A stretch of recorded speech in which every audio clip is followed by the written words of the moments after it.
Saudações a todos. Saudações. Hoje é dia 25 de maio de 2025. Sou a estudante Rosilene Bittencourt, estudante de quinta câmara e diretora da Escola de Meditação Áureo Florescer. A conferência de hoje é a Lei do Pêndulo. Observem a imagem por uns instantes.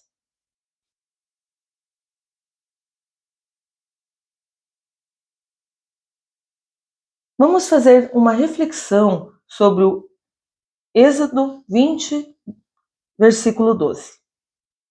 Honra a teu pai e a tua mãe, para que se prolongue os teus dias na terra, que o Senhor teu Deus te dá. Honra significa o princípio que leva alguém a ter uma conduta honesta, virtuosa, corajosa e que lhe permite gozar de bons conceitos junto à sociedade. O que esse versículo tem em relação ao tema da conferência? A lei do pêndulo. O que significa pêndulo? Um objeto que pende, que está pendente, pendendo para um lado ou para o outro. E lei? O que significa lei? Regra categórica. Regra, prescrição escrita que emana da autoridade soberana de uma dada sociedade e impõe a todos os indivíduos a obrigação de submeter-se a ela sob pena de sanções. Agora que nós já compreendemos o significado dessas palavras, como a lei do pêndulo é aplicada na existência humana? Nosso personagem é um ser humano do sexo masculino.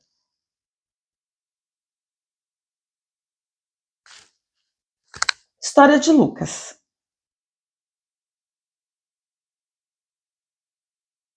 Essa pessoa, ao nascer, recebe um nome. O nome, ele é carregado de significados. Lucas, nosso personagem, seu nome significa o luminoso, o portador da luz. Lucas nasce em um lar muito amoroso e com valores morais e espirituais. Lucas aprende desde cedo a honrar seus pais e sua vida está caminhando muito bem. Ele vai bem nos estudos, possui amigos. A lei do pêndulo favorece Lucas, pois suas boas ações retornam a ele com prosperidade em todos os sentidos da sua vida. Mas a lei do pêndulo, ela não é apenas o retorno das nossas ações. Ela é a lei que movimenta a vida. Agora Lucas, já maduro, terá que se posicionar perante questões mais severas da vida. Cada vez que amadurecemos, a lei nos trará novas cobranças de comportamento. Vamos ver na prática como isso funciona.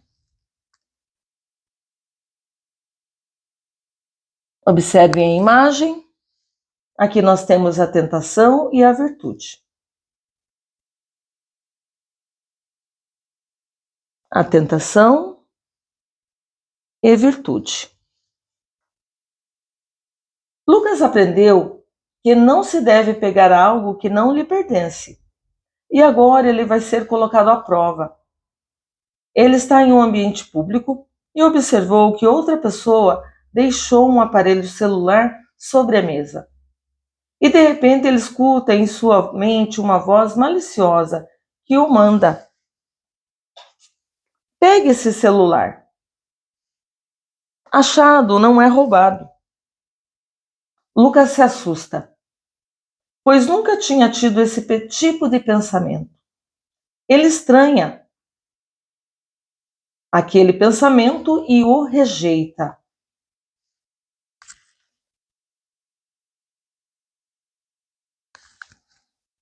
Lucas foi ensinado sempre a agir com justiça. Lucas pega o celular rapidamente e vai atrás da pessoa que esqueceu para devolver. A pessoa o agradece. Nesse momento, o pêndulo de Lucas, que estava no centro, se move em direção ao bem. Se movimenta em direção ao bem. A virtude que Lucas expressou é o querer o bem alheio.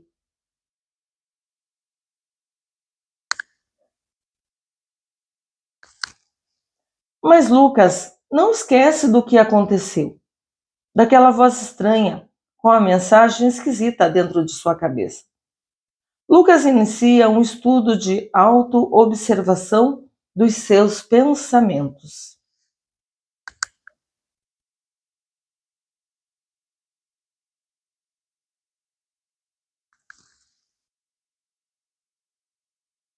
Ele começa a perceber os pensamentos bons, que representam as suas virtudes. E ele também percebe os pensamentos mal intencionados, que representam os egos.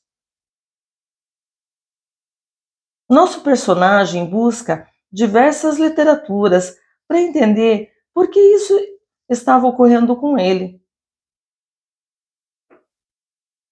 Mas não foi o suficiente.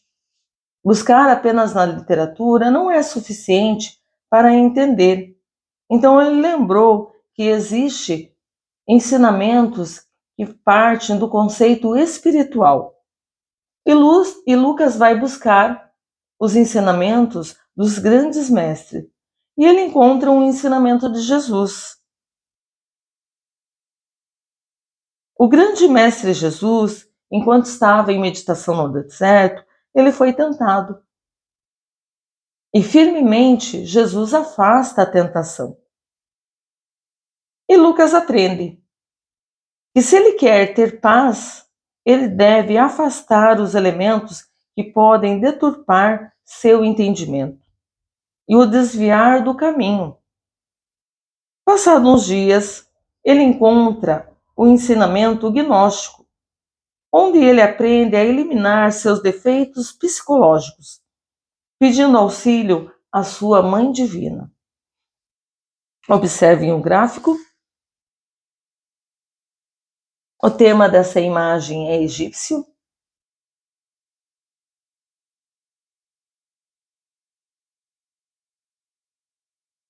E nesse ensinamento gnóstico, Lucas aprende a fazer um pedido à Mãe Divina, da seguinte forma, silenciosa: Mãe Divina, retire de mim esse defeito e queime. E ele começou a utilizar esta frase em silêncio cada vez que ele percebia um pensamento ou um sentimento inapropriado.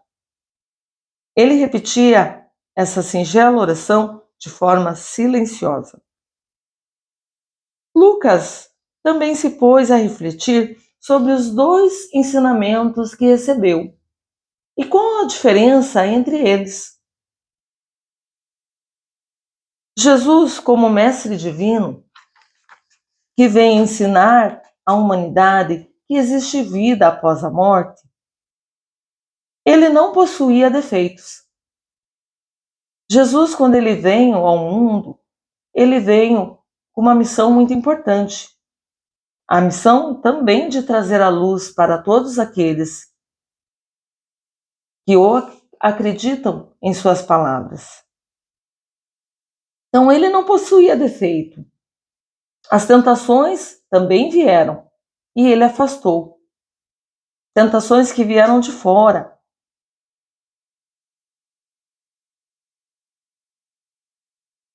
Essas tentações para Lucas são todas aquelas que estão fora do nosso ambiente, que nós podemos em um dado momento entrar em contato. Nós devemos aprender a nos afastar delas. No segundo ensinamento, o ensinamento gnóstico, percebemos que o ego está usando o corpo humano, está dentro da máquina humana, está na mente, no coração e no sexo, que são os centros da máquina humana. Todas essas ações errôneas contaminam a moral da humanidade e nos afastam de uma vida harmônica em sociedade e uma vida harmônica com Deus.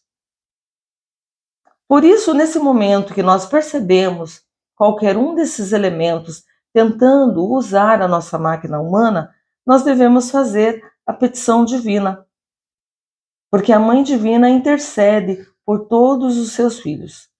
De forma silenciosa, Mãe Divina, retire de mim e queime esse defeito. Esses egos, esses pecados, eles surgiram com a humanidade. Por isso que nós temos eles, trazemos esses defeitos, esses erros de outras vidas também, de outras situações. Por isso eles estão presentes na nossa vida diária. E nós temos que aprender a eliminar esses defeitos psicológicos. Unindo esses dois ensinamentos que Lucas recebeu, ele se sentiu mais forte e confiante para que ele pudesse cumprir com a sua missão. Lucas também tem a missão de portar a luz.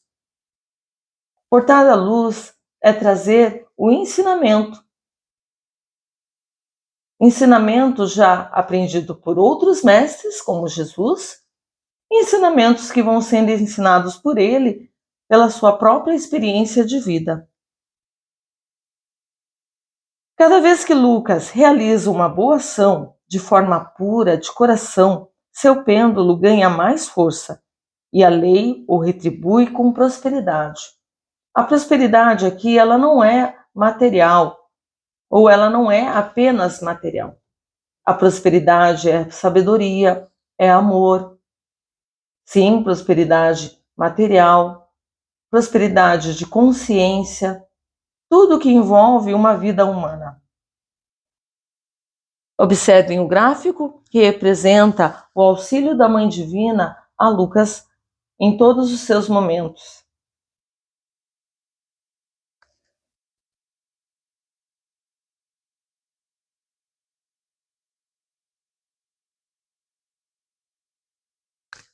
Mas o que aconteceria com Lucas se ele escolhesse o caminho inverso?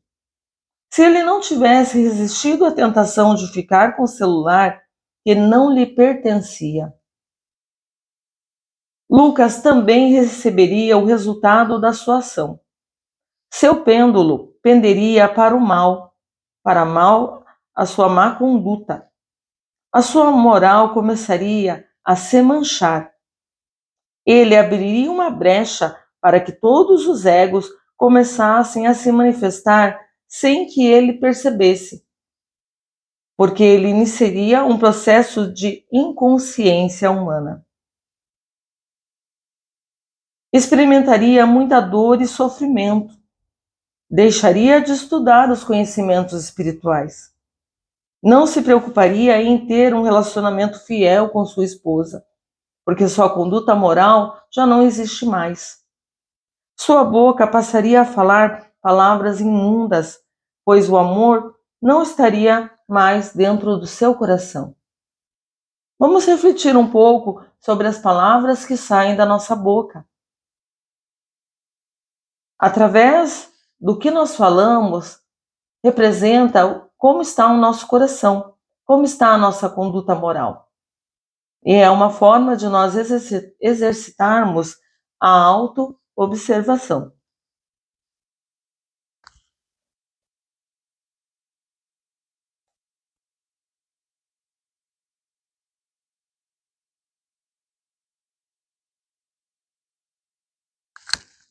Ufa, né? Um momento de alívio. Que bom que o nosso personagem trouxe força, teve força para seguir no bom caminho.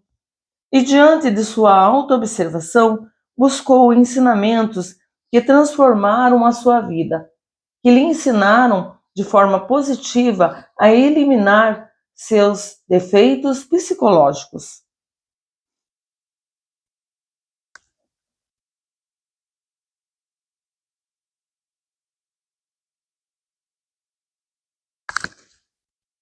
Vamos fazer uma respiração profunda, um relaxamento, para que nós possamos adquirir um novo conhecimento nessa nova parte da conferência. O matrimônio perfeito, preservar a semente. Nosso gráfico, um casamento com o tema egípcio. Lucas, na sua jornada pela existência, encontrou uma companheira e com ela se casou. Lucas, muito dedicado em sua busca pelo autoconhecimento, já havia descoberto e desenvolvido em si a temperança. A temperança que é o equilíbrio, o caminho do meio para a sua existência. O equilíbrio entre a vida material e a vida espiritual. O equilíbrio traz a harmonia e o discernimento dentro dessas duas áreas tão importantes para o ser humano. O casamento também representa a vida física e a vida espiritual. Agora, Lucas, em seu casamento, vai estar diante de um novo desafio. Vamos dizer que Lucas avançou na sua fase, no seu nível de ser. Hoje ele tem um matrimônio. Lucas estudou nas Escrituras Sagradas sobre sua semente. O que a semente representa para o homem e para a mulher? O que a semente representa para a natureza? Boas sementes dão bons frutos. A semente carrega a genética de seus pais. Então Lucas aprende que não podes desperdiçar a semente. Isso nas Escrituras Sagradas. Nos ensinamentos gnósticos, para complementar esta afirmação, Lucas aprende como manter um matrimônio perfeito e manter as suas energias sexuais, sua semente, dentro do seu corpo. E agora Lucas poderá realizar o trabalho da alquimia sexual, a transmutação das energias sexuais dentro do seu matrimônio perfeito. Mas o que é a transmutação das energias sexuais? Essa transmutação deve ser realizada durante o coito sexual pelo casal, esposo e esposa, fazendo respirações profundas de forma consciente para que essa energia possa ascender pela coluna e alimentar o corpo e o espírito. Por que chamamos de energia sexual? A energia é o que movimenta a vida. Se o corpo não tem energia, ele fica parado. A energia sexual movimenta a vida dentro do corpo humano. É ela que estimula os nossos hormônios. É uma energia que preserva a vida e também que faz gerar uma vida nova. Ela é de grande importância para o ser humano e também para as questões espirituais. Entender como nós acendemos essa energia pela coluna para alimentar o corpo e o espírito. Quando nós não fazemos isso, nós fazemos uma relação, vamos dizer, carnal e não espiritual. Para que essa alquimia sexual ela acenda, é necessário a respiração profunda e o zelo para que ela não saia do corpo masculino e acenda ao Pai. Durante o coito sexual, deve ser realizado como uma oração pelo casal. As energias femininas e masculinas se fundem, tornando uma só carne e um só espírito. Diante do Criador, a semente divina, o sêmen, portadora da vida, se preserva dentro do corpo masculino. E assim, preserva o corpo feminino sem mácula. O casal se une de forma pura e perfeita diante do Criador, com movimentos suaves respeitando o corpo masculino e feminino, respirando, trazendo consciência para o ato sexual, entregando esse ato sexual com amor, como uma oração a Deus. Lucas, em sua jornada, sempre retribuiu aquilo que aprendeu com os mestres: amar o próximo como a ti mesmo. Essa frase significa que qualquer pessoa tem o direito de receber o auxílio espiritual através da entrega gratuita dos ensinamentos sagrados, como o caso do matrimônio perfeito. Ter a oportunidade de construir um lar, uma família, e nela transmitir os ensinamentos. Poder viver uma existência com amor.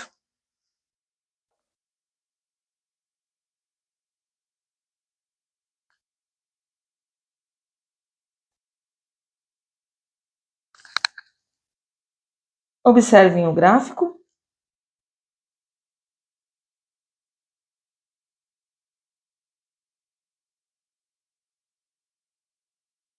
A lei do pêndulo é uma lei justa. Ela dá o que precisamos receber conforme as decisões que tomamos. Então, aqui nós temos a balança da justiça, um outro elemento que representa a lei, e ela também vai representar o pêndulo, porque dependendo das nossas ações, vai ser o que vai estar mais pesado na balança.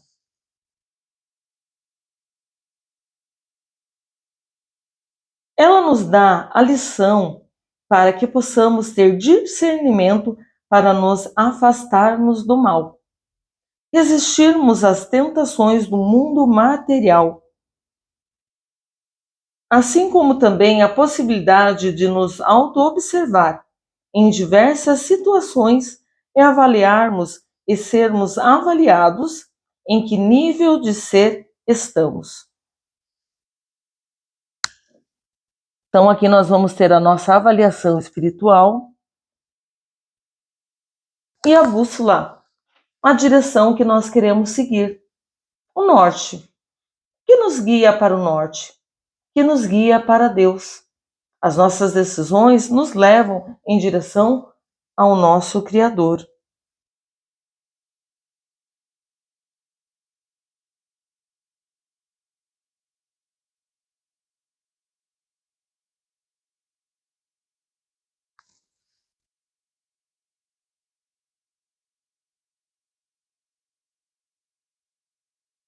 Na história de Lucas, ele também trabalha pelo bem de seus irmãos. Esse trabalho espiritual é chamado de sacrifício pela humanidade, porque você sacrifica o teu egoísmo para melhorar a sua existência e assim contribuir com a existência dos seus irmãos. Os ensinamentos espirituais jamais devem ser cobrados. São ensinamentos sagrados, não podem ser deturpados. Quando nós buscamos a espiritualidade, buscamos o nosso Criador, buscamos a ter uma melhora da nossa qualidade de vida física e espiritual, nós buscamos a Deus em primeiro lugar, nós estamos retornando àquele princípio que foi colocado no início da conferência. Honra teu pai e tua mãe para que se prolongue os teus dias na terra, que o Senhor teu Deus te dá. Agimos de forma correta em relação a Deus, que representa o nosso Pai. E agimos de forma correta em relação à Mãe, que representa a nossa Mãe Divina, a energia sexual. E assim teremos longos dias para trabalhar pelo Criador, para o Criador, em favor desta humanidade. Nesse momento eu vou trazer para vocês a prática ser realizada é a autoobservação dos nossos pensamentos e sentimentos. Nós devemos escolher um momento para fazer essa prática. Isso deve se tornar uma disciplina na nossa vida. Então, se nós podemos fazer isso em um momento ou dois, podemos dividir. Então, na hora do nosso almoço, nós almoçamos, fizemos a nossa oração e ali a gente pode fazer um levantamento. Como foi a nossa ação durante esse período? Quais foram os nossos sentimentos? Quais foram os nossos pensamentos? Essa prática de autoobservação, ela é muito importante. Nós podemos dividi-la em duas partes, de manhã e à noite. Ao finalizar do dia, nós voltamos a observar nossas ações, nosso comportamento. Se percebemos que ocorremos, que caímos em algum ego, alguma tentação, realizamos a petição à Mãe Divina, de forma silenciosa. Mãe Divina, retire de mim esse defeito e queime. Oramos ao nosso Criador, agradecendo pelas lições nos dadas durante este dia. E podemos realizar essa prática todos os dias. Conforme a nossa consciência ela desperta, não vai ser necessário a disciplina, porque ela vai nos cobrar durante todo o tempo. De manhã cedo, nós vamos estar observando as nossas ações e sentimentos a todo momento. Mas é importante continuá-la praticando para aprofundar como nós agimos com essa autoobservação. Nós devemos sempre aprofundar o nosso autoconhecimento. Nunca achar que está bom. Eu já estou pronto, eu já evoluí o suficiente. Não. Nosso caminho em direção ao Pai, ele é longo. E o nosso trabalho de desenvolvimento da consciência e o nosso trabalho de amor pela humanidade, ele é constante, é a todo tempo. Todo tempo nós devemos ensinar ao próximo o amor de Deus. E como se faz isso? Amando a Deus. Quando nós aprendemos a amar a Deus, a respeitar, nós honramos pai e mãe, no plano físico e no plano espiritual. A nossa humanidade precisa aprender a amar a Deus sobre todas as coisas, aprender a amar as energias sexuais, a energia sexual que Deus nos entregou por amor. Aprender a amar a mãe, aquela que dá a vida pelos seus filhos, que alimenta, que cuida, que ensina. É com grande gratidão que eu encerro esta conferência. Obrigada. O aplauso seja em direção ao real ser interior, jamais para a personalidade.